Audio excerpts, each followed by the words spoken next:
Shoranur കുളപ്പുള്ളിയിൽ വ്യാപാരിയും CITU തൊഴിലാളികളും തമ്മിലുള്ള തർക്കവും സമരവും ഒറ്റപ്പാലം താലൂക്ക് വികസന സമിതിയിൽ ചർച്ചയായി. സ്ഥാപന ഉടമയ്ക്കെതിരെ ചുമട്ടുതൊഴിലാളി ക്ഷേമനിധി ബോർഡ് നടപടിയെടുക്കണമെന്ന CPM area secretary S Krishnadas ആവശ്യപ്പെട്ടു.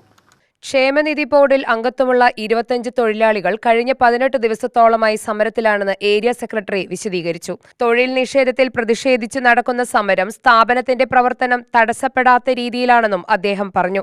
തൊഴിൽ തർക്കം സംബന്ധിച്ച പരിഹാരത്തിന് ക്ഷേമനിധി ബോർഡ് ചർച്ച നടത്തിയിട്ടും പരിഹാരമാകാത്ത സാഹചര്യത്തിൽ ഉടമയ്ക്കെതിരെ നിയമപരമായ നടപടി വേണമെന്നാണ് CPMന്റെ ആവശ്യം. അതേസമയം വിഷയം കോടതിയുടെ പരിഗണനയിലാണെന്നായിരുന്നു തൊഴിൽ വകുപ്പിന്റെ പ്രതികരണം. സ്ഥാപനത്തിൽ കയറ്റിറക്ക് നടക്കുന്നത് യന്ത്രസഹായത്തോടെയാണെന്ന വാദം അംഗീകരിക്കാനാകില്ലെന്നും ഉടമ സ്വന്തം നിലയിൽ നിയോഗിച്ച തൊഴിലാളികളാണ് ജോലി ചെയ്യുന്നതെന്നും ഏരിയ സെക്രട്ടറി പറഞ്ഞു. ഇവർ അംഗീകൃത തൊഴിലാളികളല്ല എന്നിരിക്കെ ഉടമയ്ക്കെതിരെ നിയമപരമായ നടപടി എടുക്കാമെന്നുമാണ് CPM നിലപാട്.